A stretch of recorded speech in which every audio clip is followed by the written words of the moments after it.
So I'm going to just kind of say some statements, and I'm going to try to figure out a way to hopefully make our lives a little bit easier this year. We just came out of COVID to where we were teachers, the cafeteria lady, we had kids at home. They went back to school, and now we got a little bit relaxed. Now we got to get back on our A game. So here we go. Okay, parents and guardians and grandparents, whomever you are who has kids at home during the summer, here's the first statement. My kid sleeps all day, doesn't do anything, and eats up everything in my house, right? Well, here's what I would suggest you do. I'm actually doing this summer myself. I am creating a morning routine for my student or my child. When you say schedule, that gets them all worked up. So say routine. Morning agenda. I don't care how you say it, but create a routine. So for example, from 9:30 to noon, this is what needs to get done. Or 10 o'clock, whatever time you choose, your child needs to be out of bed and ready to go to get started on the routine or the agenda that you've created. Okay, so I have created a schedule for my student, my child. And I want him out of bed at 9:30 for multiple reasons. But the main reason is when he sleeps past 9:30, he's a grouch all day. So I know out of bed at 9:30. The expectation is when you get out of bed, you make your bed. You brush your teeth, get freshened up, and then I want you to do your morning devotion. Now, I'm a Christian. That is I'm proud Christian, and I instill Christian values in my home, but this is totally up to you. If you want your child to meditate, do yoga, what have you, but I want to get his day set by him sitting down, reading the Word of God, getting some insight. I have a devotional that I bought for him just for his age, and so that's the first thing he does. You get up, you brush your teeth, you make your bed, you get fresh, and then you do your devotional. So that's the first thing every day. That's a routine that we are going to establish during the summer. All right, so we've got that established. Next, I want to encourage you to give your child something to do that's academic. I know they're not going to want to do this, but I'm telling you, their brain shuts off during the summer. And what you want to avoid is like school culture shock, where they sleep all day and then the day before school, they're getting up at 6, getting everything together and going to school, haven't done anything all summer. This will make your life easier and their life easier when school starts. So something academic. Okay, so academics for each child is different. You know your child. You know, do they like to read? Do they not like to read? What do they enjoy reading? My son is a Stephen Curry, Golden State Warriors fan. So one of the things that I would do is I would find an autobiography on Stephen Curry. That gets him reading about something that he's interested in, something that he enjoys. I recommend something to do with math. So my son is going into the 7th grade. I know that he struggled a little bit with solving 2-step equations. So that's something that we're going to work on this summer. Super simple, 5 problems, that's it. Not a whole worksheet, just enough to be dangerous for him to be challenged. And again, he's going to read the Stephen Curry autobiography, do a summary of what he's learned. We learned about Stephen Curry. He's going to do his 5 math problems, and the academic box is checked. All right, so now that we've gotten the morning routine going, he's up, the bed's made, he's brushed his teeth, he's fresh, he or she. They've done their devotional, they've read their autobiography, whatever reading or writing activity that you choose. They've done their math enrichment, and now it's time for the chores. Yes, chores. My children have chores at home. They live in my house, they leave crumbs, they're gonna pick up those crumbs. So one of the things we do is a bedroom check, a bathroom check, and the area where they are most during the summer check. So my kids hang out in the loft area. So his chore would be make sure that you vacuum the loft area, make sure everything's put away, And of course, I've taken a picture of what the loft area should look like. So there's no excuses. If he has a question, pull up the picture, you'll know exactly what that looks like. Okay, so we're doing this morning routine. We've got all these things in place. So now the question is, how do I hold my student accountable when I'm at work? How do I know they're doing all of these things? Well, because students are so tech savvy, our natural response is clipboard checklist. You check it off. But they're going to be less likely to do that. So I would suggest a morning text message every morning. So at 9:30, I'm texting, good morning. Make sure you make up your bed, and just a reminder, good morning, I love you. Nothing crazy, that type of thing. And then for about 10 o'clock or 10:30, he's sending me pictures of his devotional, pictures of his completed writing assignment, picture of the math assignment that he's doing, and then a picture of the loft area, so I can see that everything is done and everything is done the way I would like it. Now, I guarantee you that some of it, the first week, is going to be a disaster. Just get ready. You're going to be texting back and forth all the time. After week 3, they should get it. But again, you got to hold them accountable, and the text messaging and the pictures are the best way to do it. All right, let's talk about the second summer situation. All of my food in my cabinet and in my pantry is gone. We have nothing in the refrigerator because my child decided to eat up everything. Yes, my grocery list changes dramatically for the summer. Now I'm doing breakfast and lunch, and I'm not even at home. How in the world do I get that accomplished without my house being a disaster, without them eating everything? This is what I do. This is just a suggestion. On Saturday or Sunday, I take my son, or he makes a list for me of all the things he would like to eat for the week. He either goes to the store with me, I buy everything that he needs for the week, and then I go home and I put it in the area that is their space. That is where their food is, everything goes there. The night before, my son will pack his lunch, what he wants to eat for the day, pack his snacks, have his breakfast ready, and everything else is right there. That is what he is supposed to eat for the day. That keeps him accountable for eating up everything. It also helps you figure out for the whole week what he's eating. One of the biggest things I struggled with last summer was, oh my gosh, what's he going to eat today? What's he going to eat tomorrow? Now, we're going to have a weekly bin of everything that he's going to eat. Okay, so we've got the routine together. We got everything set. He's sending pictures. He's eating his breakfast. He's eating his lunch. And one of the things that I think is great is that we teach our students how to have freedom with boundaries. It's kind of like an oxymoron, but it is. From noon to 6, that is his time. He can play his PlayStation. He can hang out with friends. He can go play basketball from noon to 6.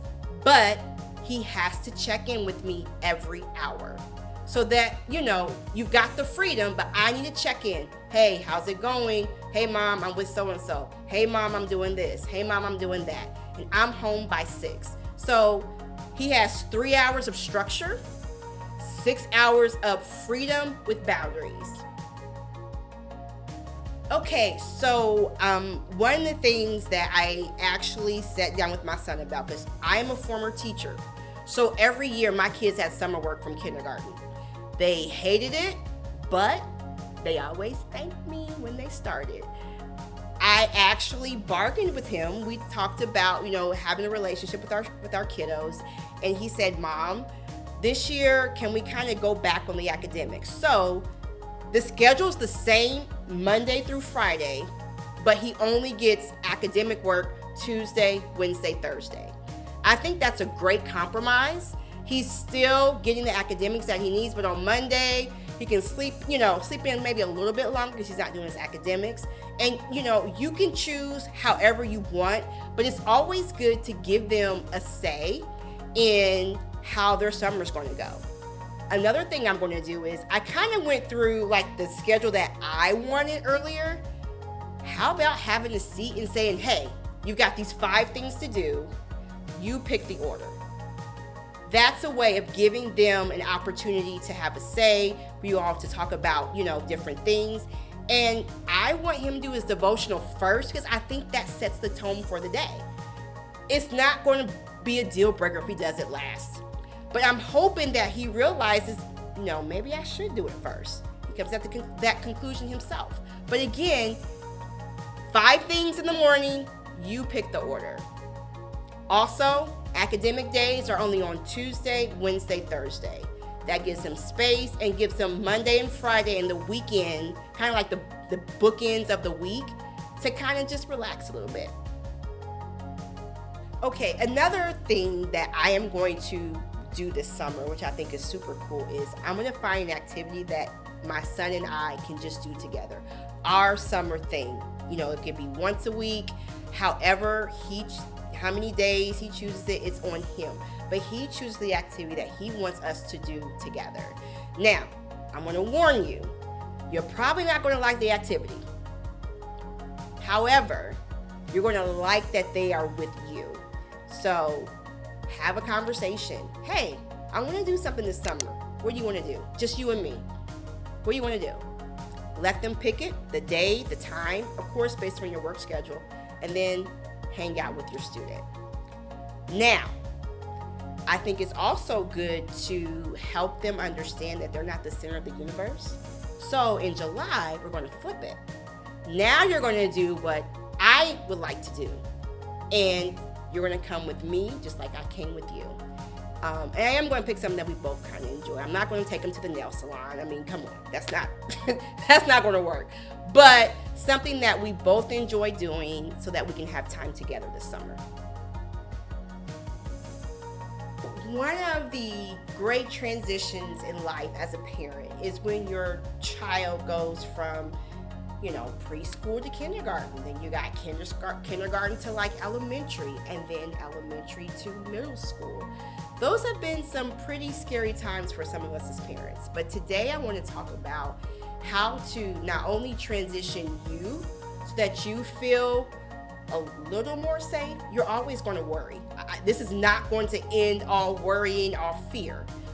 But it will give you some ideas and tips on how to relieve your anxiety and learn how to trust your kid. So let's talk about these transitions. In the summer, when your child is in 8th grade going into high school, I'm pretty sure that you're thinking about all the terrible things that you did in high school, or some of the terrible things that your friends did in high school, and you are scared to death. Oh my goodness, if my child did what I did, or if my child hung out with so-and-so, all those things that your parents don't know about, probably freaking you out right now, right? Yes, and that's perfectly natural. However, you've got the summer to have time, spend time with your child, to talk about your fears and be honest. Well, not too honest. Don't expose everything, because some of you all probably done some stuff that you probably don't want to tell your kids. But be honest. I'm really worried about high school for you. You're 14, and there are 18-year-old seniors at school. There are students that I know do drugs. There are all kinds of things that you could get into, and I have absolutely no control. I can't protect you there, and that is so scary for me because I love you. I want to make sure that you know that I want what's best for you, and I want to make sure that we're on the same page. I'm not trying to control you. I want you to have fun. High school is some of the best times of your life, but I also know it can be some of the worst times of your life if you make bad decisions. So let's talk about this summer. Let's have some time to discuss. I want to know what you think high school is going to be like. What do you want to know? Let's get together and figure this thing out together. That's the best way to handle transitioning from one grade or one school to the next. This goes for college as well. My daughter is going to college.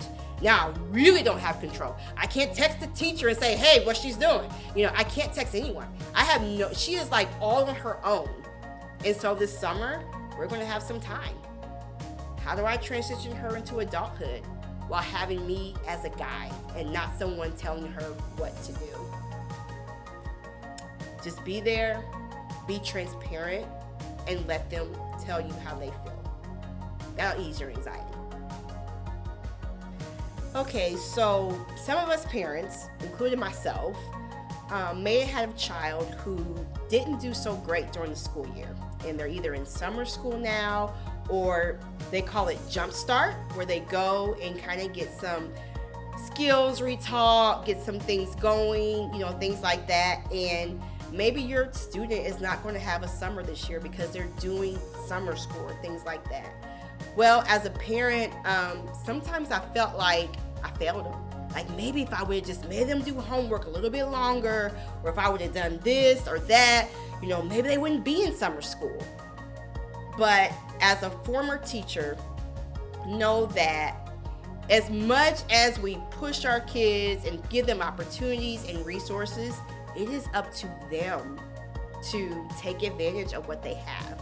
If they decided not to turn in their homework, if they have made some really bad academic decisions and they're in summer school, this is the perfect opportunity to teach them about consequences for their behavior. It's not, coming out, you should have did this. It's like, you know what? Sometimes when we don't follow through, when we don't do what we're supposed to do, we have consequences. And your consequence is you have summer school. But check this out. We're going to use this to make you better. So next school year, this won't happen. I'm here for you this summer. I'm here to help you with your homework or whatever. But I need you to do a reset. And I need you to take this very seriously, especially if you have students who are going into high school and middle school, because those credits count toward graduation. And so sometimes our kids just develop these terrible academic habits. And the best thing you can do is give them resources, give them tips, be there for them, but it's up to them to actually follow through. Now, my kids got consequences. When they didn't follow through with academics or grades or things like that, there were consequences. Not a lot of yelling, not a lot of getting upset. It's them understanding that this is life. If you can't go to school and, do what you need to do, turn your homework in, get up on time, these habits transition into adulthood. And so this is the time this summer to regroup, talk about the school year, talk about why they're in summer school, and just do a reset. That's what I would do.